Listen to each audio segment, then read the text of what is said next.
Hello, Paula Meyer Besler. I am so excited for you to be on the podcast. Welcome. Thank you. I'm so excited to be here and to talk to you. Oh, so Paula is an amazing human, amazing lawyer, and she's doing amazing work. And she's one of my closest friends. So full disclosure, I'm honored that she's one of my closest friends. But she has so much to share with us. And I'll just start at the top. Tell me, Paula, how and why you decided to be a lawyer and a little bit about your background. You know this since we are good friends, and I'm glad you did that full disclosure. Since I was a little girl, I just felt this calling to equity, justice, fairness, and I wanted to be a trial lawyer. I wanted to be a voice for people whose voices had been temporarily silenced. So even in my law school application, I wrote about survivors of sexual violence. As much as a lay person can be called to do something, I was called to do this. Nobody had been a lawyer in my family. My parents were like, "What? You want to be a lawyer?" It was just something that I almost say bigger than me, that was just placed within me, whether that's God, the universe, fate, just something I felt compelled since I was a little girl. Interesting. And that compelling work around sexual abuse advocacy, was that always when you were young, or did that start later for you? It was more later. I think I just really, my first inklings were justice, including diversity and equity, which was not, and, regarding racism, sexism, all of those things that were not prevalent or at the forefront when we were little girls. Just something that always called to me. Um, I went through law school. I talked about sexual violence, but then I really needed to get the skills. I really wanted to be a trial lawyer, and I got an offer to work Pretzel and Stauffer, had great mentors, did medical defense work for a long time, really learned those skills, did the whole partnership track, made it in 5 years, all of that. But I started the pro bono at Pretzel and really did the the Chicago Bar Association's battered women program, and just always was called to, especially women. We know victims of sexual and violent assault can be men. I've had many male clients, but called to help them in times of need and use my skills and tools to help in what way I could. Eventually, I moved on to being managing partner of a Chicago office of a law firm. I ended up at the corner office. You know this, Kathy, you've done this too. The corner office, the windows, floor to ceiling, a lot of money, great people, fantastic ethical clients. And one night I called my husband. I said, I think my soul is dying. I think I'm meant to do something else. And I just pursued that. And we can get more into that. But I've done a lot of things over the course of my career because of that feeling. But I would say the number one thing, and reflecting on all this in preparation for today, was following my family too. Because at the time we got married, we had 4 kids, we had a dog, and I used to say I'd go semester by semester, like, where are my kids at now? What am I capable of? And how do I make an impact? And in many ways, I was very successful at that. And in many ways, I had trials and tribulations and doubts and time away from my family. Make no mistake, the success any professional woman has is time away from her family multiple times. And being open with that, recognizing it, especially in retrospect, my adult kids and I have great conversations about that. So it's just been a journey, but I'm so grateful for it. And it's been a diverse journey. What's interesting is my mentor and my greatest trial partner and now dear friend, when I started this, he's one of my biggest supporters. He said, it's so funny. How many jobs have you gone or careers have you had? He said, I still have the same job, same key card I had for 42 years at the office. And I said, I do think in many ways that's the gift that men have had in their careers, that women often switch careers because of their family. And I'm not saying this always happens. I'm not saying anything's unfair. I'm just saying for he and I think that was true.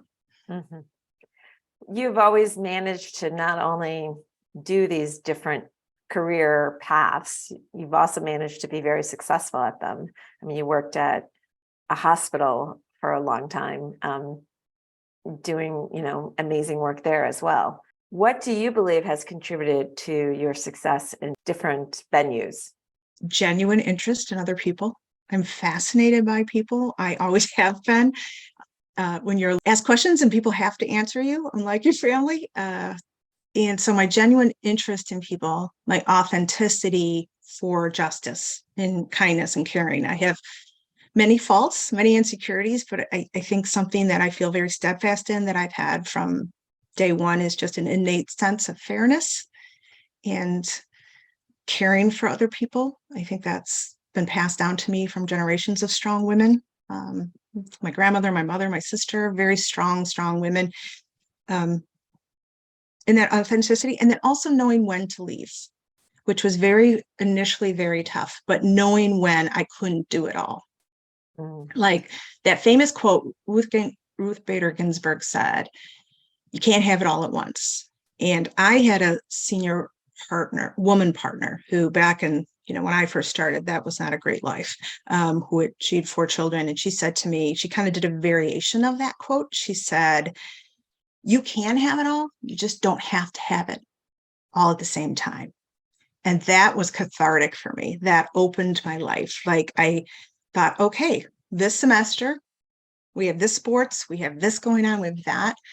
I can teach. I was an adjunct law professor at Loyola Chicago School of Law for 10 years. I'd figure out when I could teach. I would figure out how many hours I could work. I would figure out what I wanted to do for social services. Like, I ran the children's ministries at our church for 5 years. And that was something I could do with my children. Running for the school board and being president during COVID. That's another whole conversation. So there's a myriad of factors, but I would, again, just to summarize, it would be my innate calling to what I had to do, knowing when to change, and my interest in people and strong passion for justice and representing people's voices. I love it. And also, you're one of the most empathetic human beings on the planet. Oh, well, I am, which can be a detriment. I love it. It's such a joy. I feel people, but it batters your soul sometimes. I can feel certain people that I love rolling their eyes at that, but it's in a loving, humorous way. But it can batter your soul, and to manage that is really important in a career, especially in what you and I are doing. Representing people or helping people. It's you have to have boundaries. But one thing I have found for success for me, especially now as I step into my own true core of who I am right now, is empathetic leadership. And I was so impressed, the outgoing New Zealand Prime Minister, Jacinda Ardern, she was talking about this, and she said, and I will never be able to be as articulate as her words, but she was saying, I've been criticized or even told I was weak because I have compassion. And she said, I absolutely reject that. I think you absolutely can be compassionate, empathetic, and a strong leader. And that really resonated with me. So yeah, you have to manage it, but you also have to embrace it. Yeah. When I say being authentic, a lot of times when I started out in practice, and I don't know if you did this, but in trial, I was trying to emulate these senior partners, male styles that I worked with in the courtroom. That was not me at all. I'm an empathetic person. I connect with people. I'm a great mediator, reconciler. And once I embraced my own style, I was much more successful. And I feel that's what I'm doing now at 100%. I love it. Yes, yeah, I could not agree with you more in terms of any success I had in my legal career and in the courtroom. Is just the more I could be myself and the way I would do it, it just worked so much better. And trying to be, like that saying says, everyone's taken, you may as well be yourself. I think for women especially, I think there's an expectation that we have to do it a man's way because that's many of our models. And I love how you are going against that, as well as many women leaders, because there is a different way to lead. And it's interesting. And I've come across, it's just been a journey with that. And it's something I've been very much more cognizant of recently. And I really embrace that. And that's a vision I have for my organization, leading with kindness, compassion, being team members. And that's not to say that any place that does it differently is not successful or not the right place, but it's not the right fit for me. And, along this journey and discovering all this, what's been so key and instrumental is the network I have, from my family to friends like you, and this sisterhood of friends I had. I mean, it truly is life altering. My husband, number one, has his own great successful career, always supportive of me, including now. My grandmother, my mother, and my mother-in-law watched my kids on Tuesdays forever and Thursdays, respectively. The whole time I was working. My sister, who watched my oldest and her goddaughter when I was first working. I never had to work childcare. And then all these women I worked with, that we were so bonded. It was such a unique time to become a professional in the 90s, to become a woman lawyer, and then these just lifelong friends that I've had since childhood, college. I mean, I remember meeting you, and you and I sitting surrounded by this college party atmosphere, and just someone who thought like me and felt like me, wanted to make a difference like me. I just thought you were a beautiful soul from day one. You've been a soul sister from the day I met you. Oh, right back at you. Community of women who support each other, I think, also can change the world personally. I do too. Yeah, I do too. It's so powerful when you can create community like that. And it's not everywhere, and not every women have that. I mean, more and more do. I would say it's more the norm, but not everyone has that same sense of wanting that kind of community. Would you agree with that? It is. And, I think I used to struggle with that, especially my people-pleasing tendencies. I mean, there's a multitude of reasons. I was a perfectionist and people pleaser. I've really just explored this in my journaling and my thoughts lately about, well, that's not for everyone, right? And you stepping away from people pleasing, trying to put all your energy into reading whoever you're working for or with, and adapt yourself to that. Stepping away from that to the other end of the continuum of starting your own organization with your own values, your own mindset, your own sense of self. You have to recognize that, first of all, not everyone's going to like your authentic self. When you're a people pleaser, adapter, you can pretty much put a lot of energy towards that goal of everyone liking you and still not succeed. It's exhausting. It's exhausting. And you know what? I feel people say, how do you have so much energy now? And I said, because I'm putting all that energy into my mission. I mean, that's another thing I've been a success. I just focus on the work. I had another mentor, the president of Lutheran General Hospital, who said, just the true north is our patients. The true north is the mission. And that was another kernel that I've carried with me. But shifting to that other end of, not everyone thinks this way.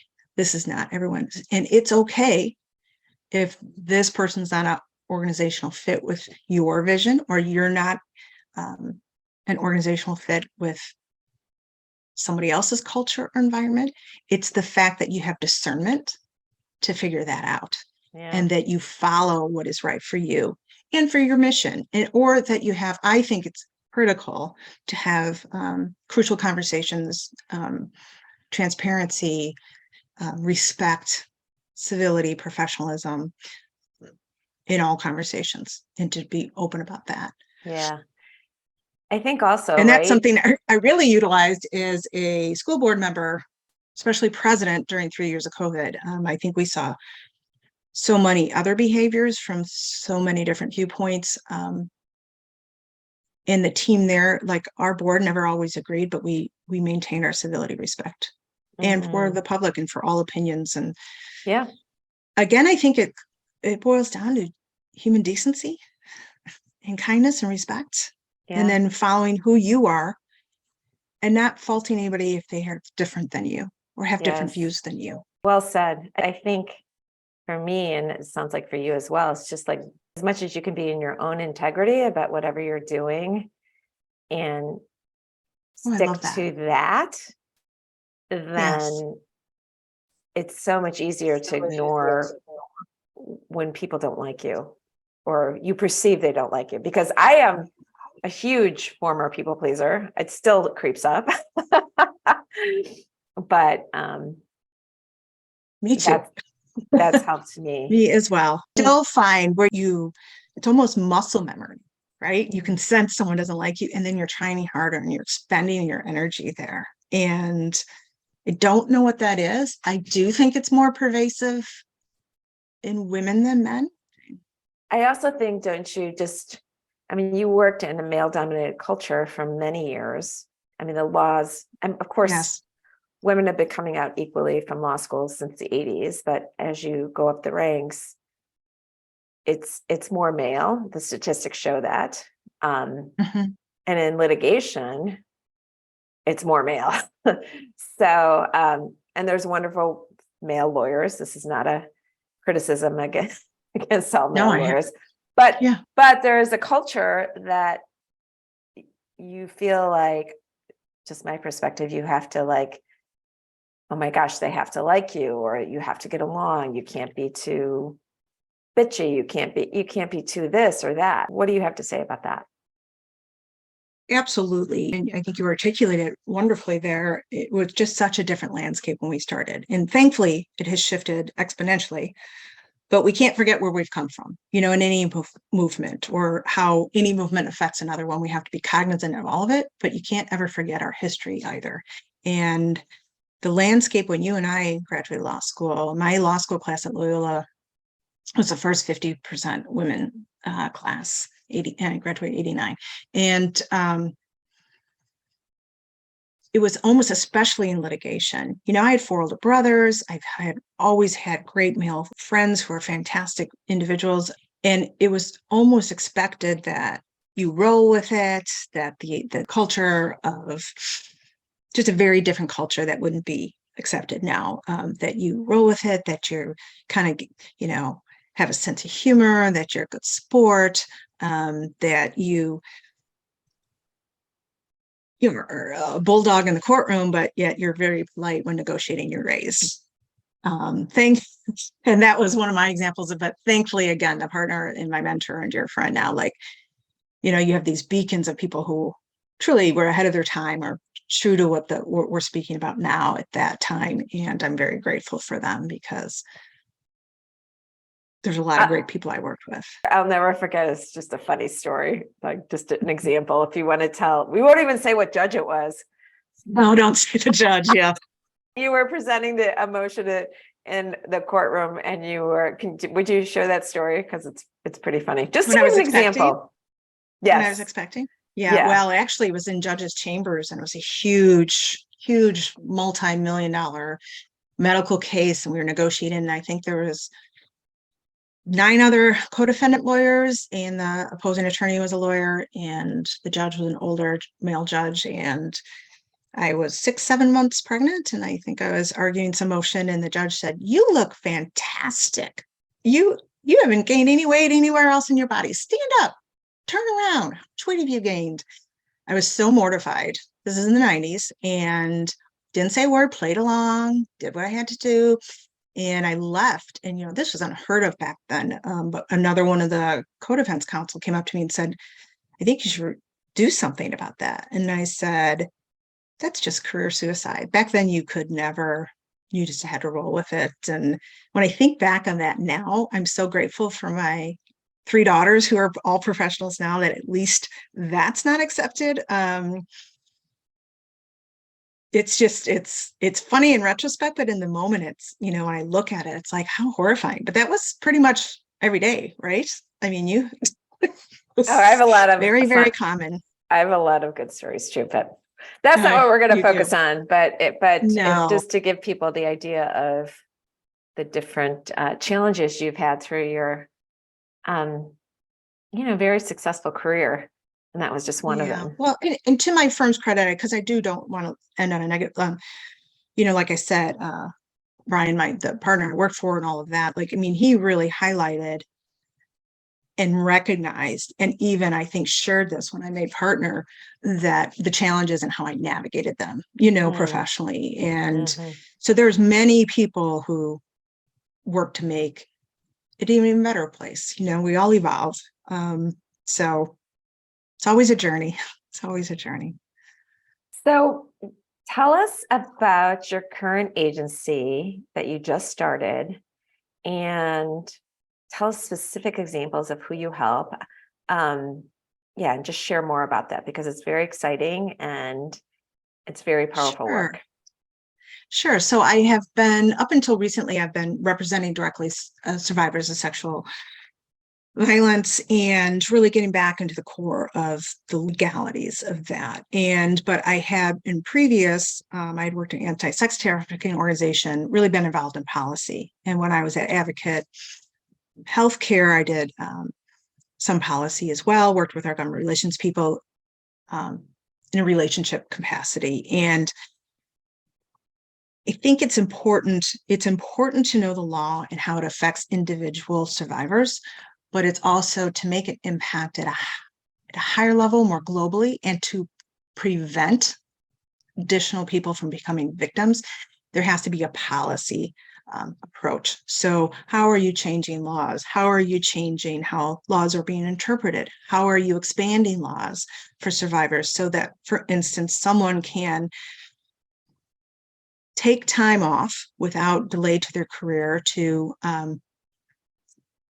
go to court, go to therapy, not taken off partnership track, but there's a law in the state of Illinois, VESA, the Victims Economic Safety and Security Act, that says if there's a survivor of sexual assault, and now it's been expanded to any violence, that by law it can be disclosed that people can take time off either in increments or exponentially, and it cannot affect their confidential, cannot affect their work trajectory, all of that. So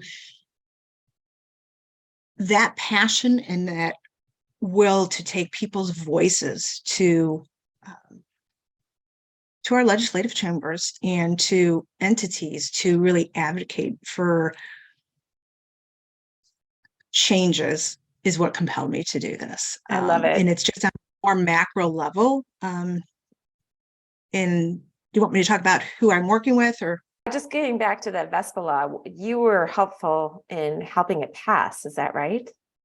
No, there was no, that had passed before. There was ESL, ensuring student success law, that our policy manager, who's not a director there, fantastic individual, after 13 years had gotten that passed, really highlighting the exponentially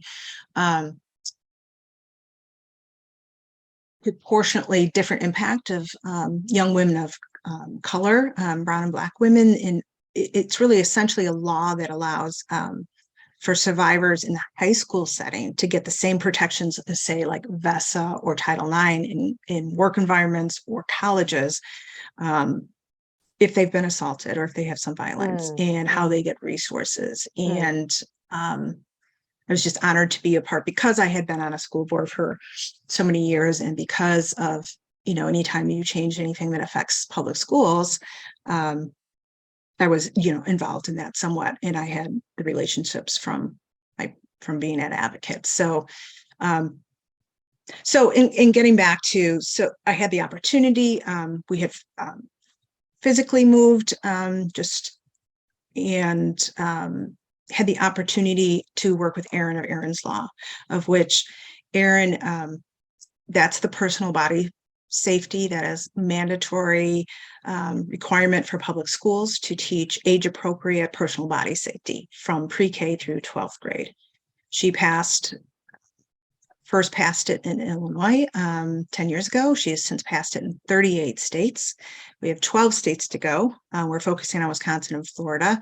She's an incredible survivor who's not, that wouldn't be the first definition I have of her. She's a mother of 4 as well. She has instrumentally done so much work around this. All prevention programs that anyone has, even in these 12 states that haven't passed it officially yet, are all based really on her premise. She talks about at great length how She was taught stranger danger, shooter drills, tornado drills. Wasn't told about how it might be somebody she knows abusing her, and had and there's story after story of once students have this age appropriate training. It's not sex education training, it's personal body safety. It's very age appropriate.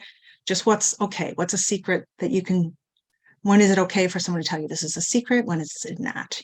Something like that. And she has changed the world, and she's at the point now, she's at the final stretch. She wants to take her nonprofit to the next level. She asked me to work with her, and I said, I would love to work with you. She was actually a client of mine at my previous organization for some things related to her story. And we just connected, and I said, I would love to do so, but I would love to start my own organization just because I have a vision for this. I have a vision for what I'm doing. So that's really my main focus now, but I also trained in another entity I'm working with is the Illinois Coalition Against Sexual Assault. And I've done trainings for their advocates, and they're the entity that certifies all the rape crisis centers in the state of Illinois. They have all these advocates that are not lawyers, that are go through 40-hour trainings, and they work in the emergency rooms, or they're the first person to go to court with the survivor. But they're just incredible individuals that are critical for the health and survival and successful journey for justice for a survivor. And so I do trainings for them on the overall law and also how the system works, anything that would help optimize their impact and their advocacy, as well as their own healthy journey. Yes. Because they need to be healthy. And then we're also working, every state has a coalition against sexual assault. WCASA, the Wisconsin Coalition Against Sexual Assault, is working with us to pass Erin's law. She came with you to be your client in your new organization, and you're working together to pass this law in the 12 remaining states. Is that right? Yes, I would say we're working side by side. I guess my point is, to You're the so listeners, funny. she wanted you, not someone else. She wanted Paula Meyer Besler to help finish this very huge, important legislation. Yes, she said, I want someone I can trust, and I feel I can trust you. Trust, of course, but also your skills and the way you work with people, I'm sure, was a huge factor for her as well. Well, I hope so, and I believe so. But yes, you know me, I'm not seeing this is go back to that hesitancy to speak, focus on yourself or tout your own accomplishments. I mean, that's always, I think I've told you this many times. I made a career out of being secondary to someone else, right? To reading what they are, to being a great second, right? To being, and I think that was hesitancy to believe in my own vision and to believe in myself. And thankfully that's gone away because I have such strong convictions of how to do it with kindness, empathy, competency, and purposeful advocacy. Well, many women have taken that role where they're second because for whatever reason, internally, they don't believe it or whatever. So, I mean, I think your story and how you're stepping up in your own leadership is so powerful and inspiring to so many. And there's a time for that, right? When I was raising my kids, I was managing partner. I was doing all that. And I realized I couldn't do it all. And it's okay to say, okay, I'm going to step back. And I believe in you, number one person. I would love to support you. So I have more energy and time to be with my family. And like I said, I haven't always done that that great. There's great times that sacrificed, especially when I was on trial, as you know, that time away from my family and not being able to be emotionally present because trials are 24/7 consuming, right? Right. And so really working on being present, really working on being accountable to myself, being available for people, but not being a doormat. It's a lot of work being a professional woman, right? Well, I think also it's important that, you can have a stay-at-home parent who's not present, right? So being present with your Great family. point. Yes. So being Great present point. with your And family. back in the 90s, there was also that whole, if you recall this, where people are trying to stir up like stay-at-home moms against working moms. Kind of that, and and I feel like we've moved beyond that. Hopefully have, like, I feel like the greatest gift is we give each other, support each other in whatever choice we make, right? A And it was thousand my mother. percent. It was my mother who, this fantastic stay-at-home woman of great strength, greater centeredness than I've ever had. And I tried to stay home for 2 months. You know this, Kathy, and for I don't know, my second or third. And it was my mother who said to me, "I think you will be happier, and you need to work, and you'll be a better mother." And it was such a gift from her. She's given me so many gifts, but that gift was life altering. It really was. 1,000%. I mean, first of all, being a stay-at-home mom and not having anything else and do it happily is one of the hardest jobs in the world, I think. Yes, I'm not. People who do it, I'm amazed by it. Well, I would say people who do it happily and do it and are very present with their family and do it really well. It's really, I mean, being a parent is really hard, period. That's what I'll say. So, but absolutely, so many of us need, another outlet, and that's a beautiful advice that your mom gave to you, because I truly believe, right, the greatest gift you can give your child is being a happy parent and doing what you need to do. Absolutely. Give us some examples of specific kinds of clients you help. And I know you do some corporate work as well. So can you just give us some specific examples? In the past, or what I'm doing now, or both? Either. I know you just started your agency, so it's not, but your intention. Sure. And maybe in the past, like, who would come to you and why? So, well, I was, for many years, I was a medical defense attorney, doctors, nurses, hospitals. But in my pro bono work, and then in this work that I've been super exponentially called to, survivors of sexual violence, sex trafficking victims, worked with them a lot at one of my organizations. Their life, everyone has challenges in their life. People whose challenges led them to a road and ended up to a place that horrific in violence, and they're trying to get out of it, or people who've had a singular incident of violence, either more often than not, someone they know, unfortunately. And many of them, if not the majority of them, don't come right away. They try to bury it first, and then 3, 4, 5 years later, they say, this is affecting me and I can't move on. Got it. I can't get married. I can't move on. I just got are you helping them in a civil suit? Are you? Oh, yes. So we did criminal and civil. Initially, I was all in civil because I was a civil defense lawyer for so long. And there's the criminal process system, and then there's civil, which, you're not asking for someone to be incarcerated or punished. You're asking for financial or declaratory relief, like somebody can't, like a protective order, someone can't come around you. They owe you money because they violated this employment law. So brought a lot about justice for people in their day-to-day lives, like in education settings or in employment settings, but also went to police interviews, also went to criminal, really help them. There's victims' rights representation, which helps them along the way in their journey in a criminal process. But when you're a victim in a criminal proceeding, you are not a party. There's the state and there's the defendant. Thankfully, in the state of Illinois, there's a law for the rights of victims, and that's what our entity did and does, is represent victims during that. So taking all that knowledge and really using their voices and that law, and sharing that and educating legislators is the next step of my agency. Awesome.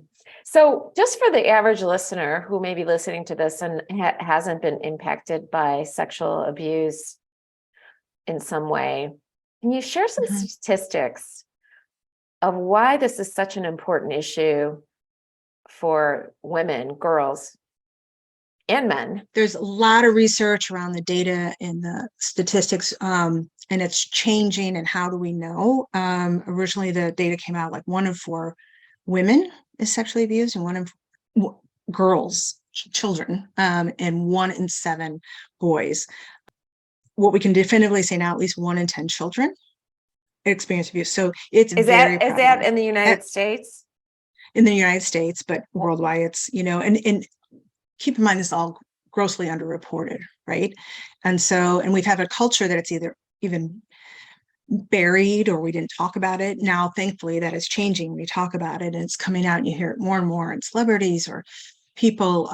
It's just very, very common. So we have to change not only our mindset, but what we feel comfortable talking about, but also the work we do to prevent it. If we can prevent, if a kid can sit through an hour presentation in first grade and realize, this isn't the right thing, it could save them a lifetime of pain, physical, emotional, and lasting trauma. So it is so pervasive. And so often the root cause of anybody who is groomed into trafficking or groomed into a situation they don't want to be. Most people are looking for love, acceptance, presence, something they didn't have growing up, someone to trust them, to believe in them, to walk alongside them, but not rescue them. They're not rescuing. They're finding they've always had their voice. They've always had it. It might be temporarily silenced. It's my honor and privilege to project their voice in those moments they cannot. Right. It moves me to tears, but yes, that's why I do what I do. So I read somewhere, I don't know if the statistic is accurate still, the average age of sexual assault for girls is 14. Is that right? Yes, and that too, that data point has, shifted, but absolutely. And then it is very common. And I would say that's the probably most accurate statistic out there.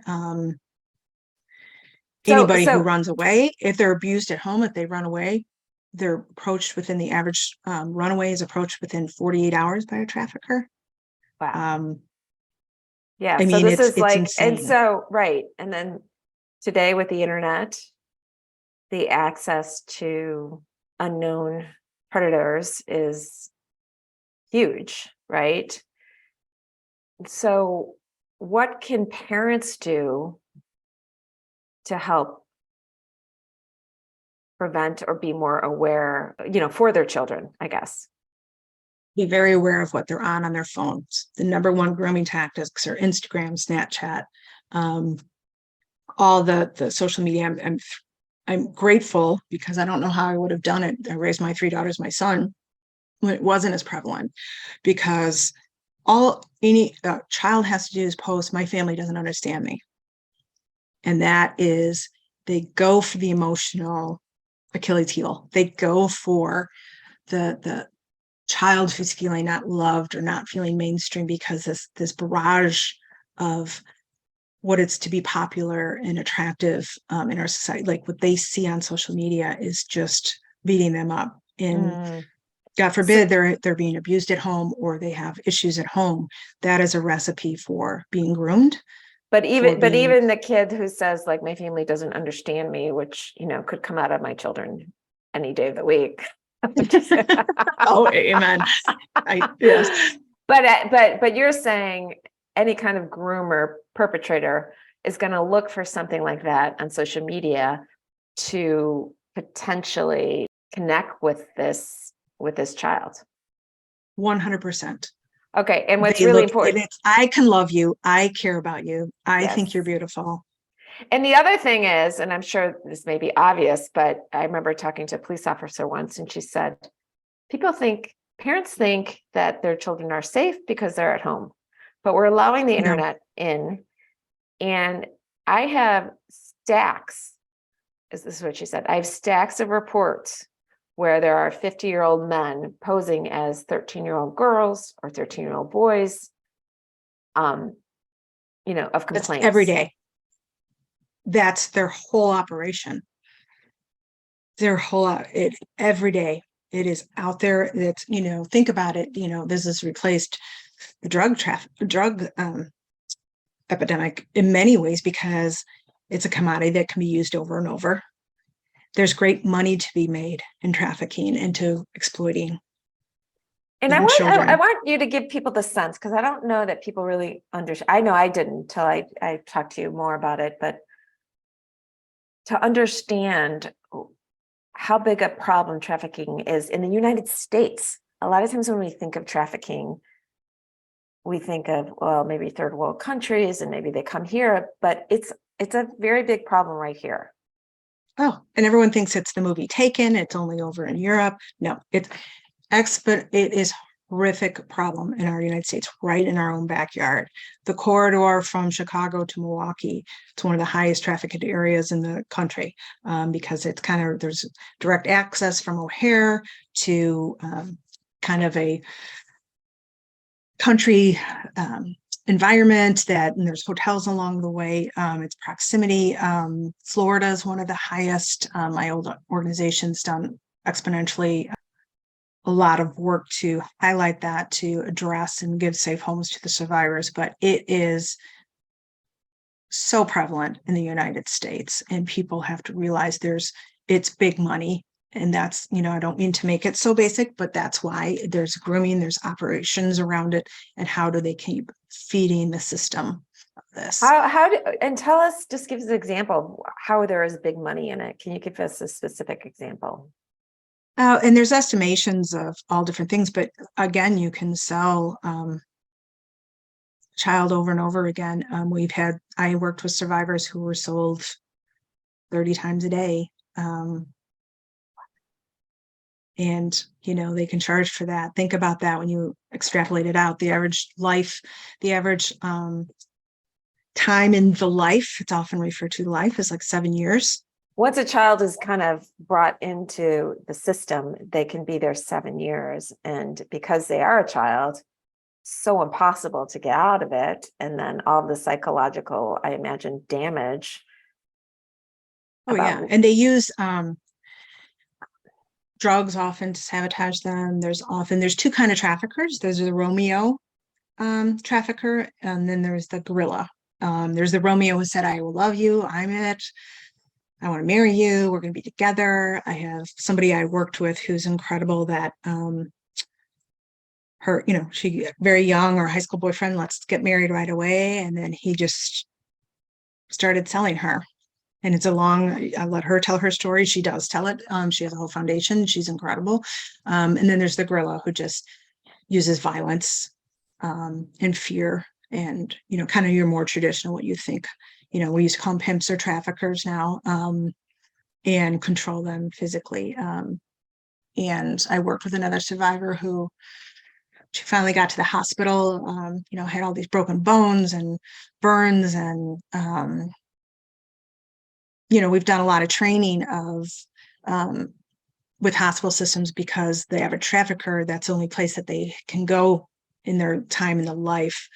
Trafficking victim, where they're away from the trafficker in that 3-minute patient room where they're with the healthcare giver. And the signs are different. The signs are different than domestic abuse. They're different what they need to look for. Many trafficking victims most are tattooed in some way. There's different tattoos in different regions of the US of what means what. So these certain tattoos come up. Wow. We could do a whole different podcast on this, but it is in our back doors. It is in our backyards. It is online. So as a parent, going back to your original question, you need to know there's controls. There are parental controls on, like I said, Instagram and Snapchat are the number one grooming sites. That may have shifted recently, but you need to be aware of that. Okay.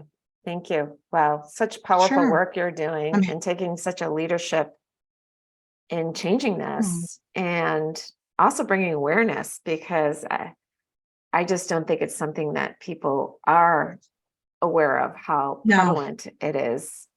And what can the average person do to help this problem? There's so many problems in the world, but this is one as well, right? That what can we do to help?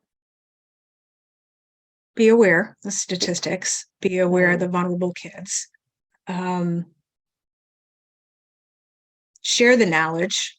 That was a huge thing, like in awareness and understanding it, and help change what we consider, this is just societal expectations for, young women and young men. Number one demand at the Super Bowl trafficking events are, a young boy, 7, 8-year-old boy.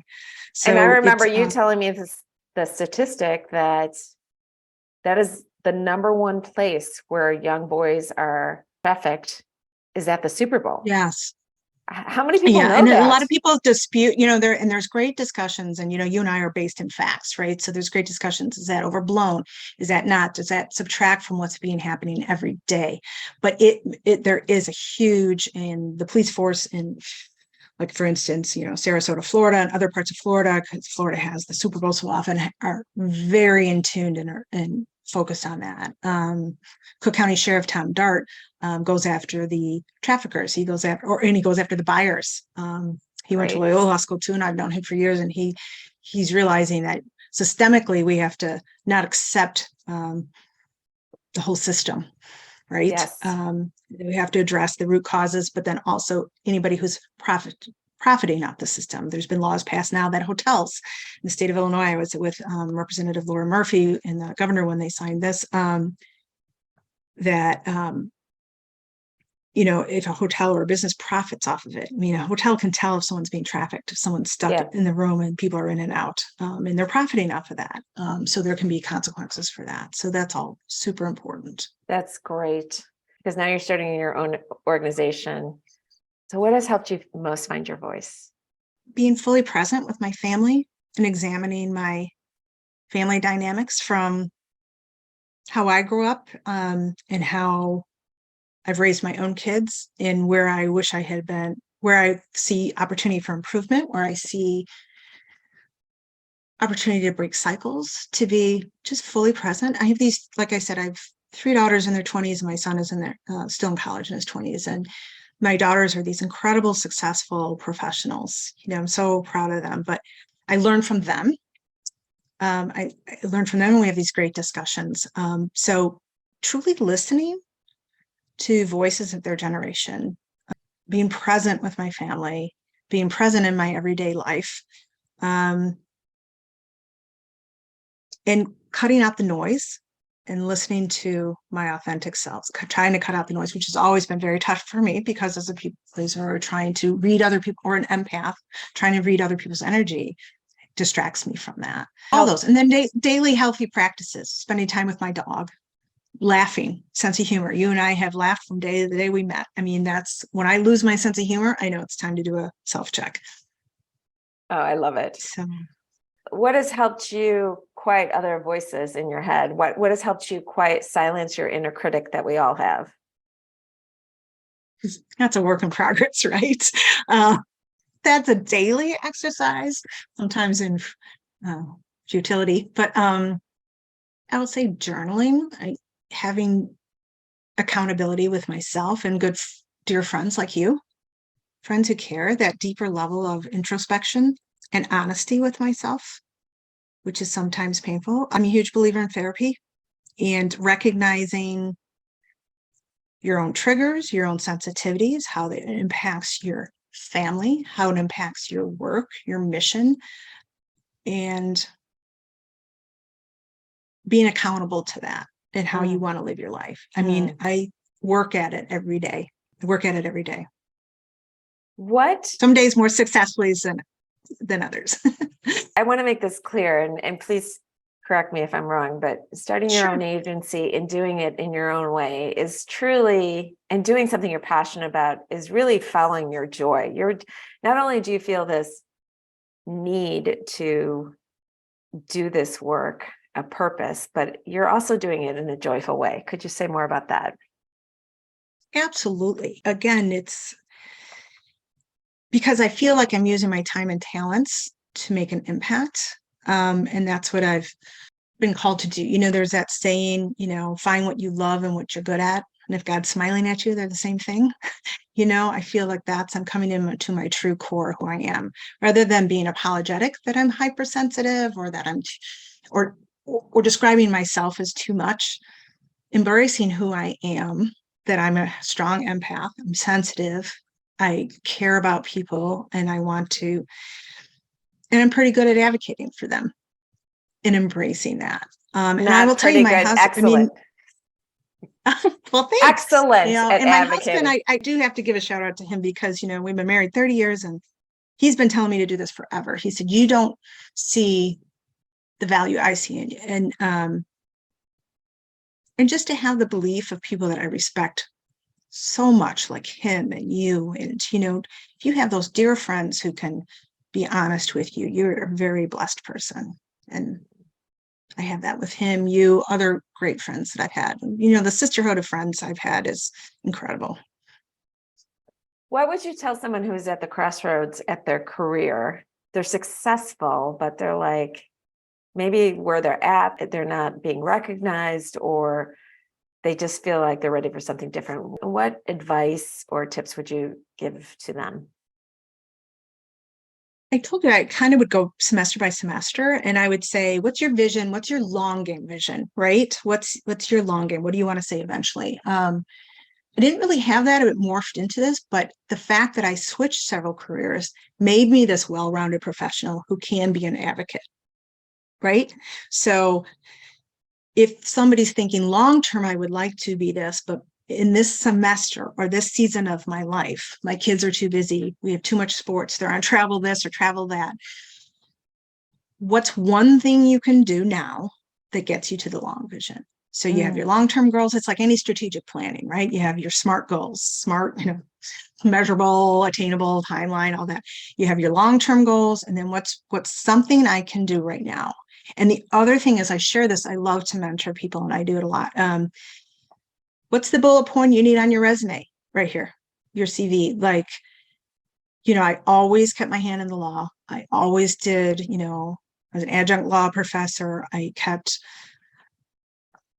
my skills sharp in one way or another. So what I wanted, the eventual job I did, I'd have the skills and the experience. So it's really that. What's your long-term goal? Follow your family. It's okay to change. I think you told me that, Kathy. You're like, the thing is, you can change. And I was like, oh, that's so cathartic. And to know that. Such wisdom. Right? It's not set in stone, and you can change and you can evolve. And again, I mean, my favorite word in coaching is you can do this and, just the and, or, it's like, you're not stuck ever. It's our thinking that keeps us stuck. A huge goal of mine right now is to show work-life balance right? I will have never had that. You and I didn't have the luxury of that. To make partner back in the 90s, you had to work your mandatory Saturdays. You had to go in.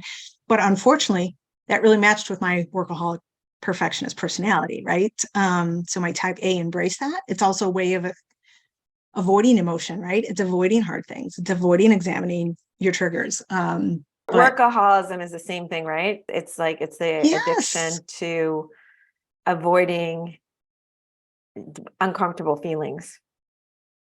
Yes. And so, but to really show, like I said, I'm just so proud of our children, our grown children, and their professionalism, and they're hard workers and they're consummate professionals. If anything, I worry they work a little too hard. And so I'm really trying to model the work-life balance, which is a daily struggle, and being accountable to yourself and to your family. It's not just about me. Just going back to being present, like for women or whoever's listening, and like they decide like, oh, I want to be doing this other thing, but right now my heart or my energies need to be here, is just honoring that and enjoying it. Not just honoring it, enjoying and embracing it. And I feel I finally have achieved it, and not 100%, you have relapses, whatever, but, I also feel my most painful moments were those moments where I couldn't be present, but I knew that I was needed at work, and I knew I wasn't being present with my kids, but that's part of it, right? You're accepting that, knowing it, talking through it with them, acknowledging it. You're not going to be perfect. It's a linear journey. Well, can I also say, like, stop being so hard on yourself. You've been an amazing mother. You are an amazing mother, amazing lawyer. This is pretty much the history of Kathy and I speaking to one another, but there's always things to give a name. And yeah, but it's sweet. true. I love you. Oh, but it's true. It's true. And it's like, stop beating yourself up for, being human. You're trying to do a good job, and juggling it all is really hard. And, you still did a great job. So And They've I really think, turned out, I think we've done a great job. They're great human beings and they're great inside and out. So, and, and I think coming back to your original question of what would I tell somebody, I keep coming back to that core that woman senior partner told me, that variation of Ruth Bader Ginsburg's quote, really, you can have it all, you just don't have to have it all. So life-changing. And I think that if you figure out where you need to be right now for your long-term goals, or if you don't know your long-term goals, to stay steady in yourself and to follow your joy, as my friend and podcaster, life coach Kathy McCabe says. that's right. But also, I think the bigger message as well, and I've seen this over and over with clients I've worked with and in myself, it's like defining what success is on your own terms. Like Oh, I love that. success, right? It's not Right. traditional, or it's not, it's 3 days a week you want to do work, and 4 days a week you want to, play paddle tennis, or whatever that is. It's success for you on your own terms. Oh, I love that. Yeah, Yes. and of course, not all of us can do that at times. I fully understand that some people, right? You have to have that 9 to 5 or whatever jobs, but I so believe though that you can work towards that ideal success on your own terms, if you start dreaming about it and looking at possibilities. And believing in yourself, which is Yes, where I finally am. So I'm super excited to walk so authentically in myself, but be able to help people. I love it. At the same Well, time. the world is a better place because of you, Paula Meyer Besler. And you, Kathy McCabe. Thank you. What would you tell your 7-year-old self? Oh, that's a tough one. You're beautiful, you're fun, you're not alone, and stay true to yourself. Love it. We can all hear that. All right. Is there anything else you want to share about your work, life, wisdom you want to share with our listeners before we wrap this up? No, I think we covered it in great detail, and it was just an honor to be here. Thank you for having me. Oh, thank you. And please tell everyone, plug away your organization. I'll put it in the show notes as well. I'll share my website's launching soon. There's more to come, and I'll just share that with you, and we can do that when we post this. So yes. And also your organization, just so people know, is called On Behalf of. correct. Yes. And for those who aren't aware, like, you'll always step up in court and say, Your Honor, Paula Meyer Besler here on behalf of my client XYZ. And so that is the moment where I truly feel that I have been tapped on the shoulder and called to do. So I just felt that was the right name for my organization. So beautiful. All right. And you can follow Paula on LinkedIn as well, and Facebook. And are you on TikTok? I am not on TikTok. I have no musical talent whatsoever, like my children. But Instagram too. So, but yeah, okay. LinkedIn, mainly professionally on LinkedIn. Yes, yes. Okay. All right. Thank you so much, Kathy. dear. So great to connect with you. All right. Thank you all who listened. Have a great day.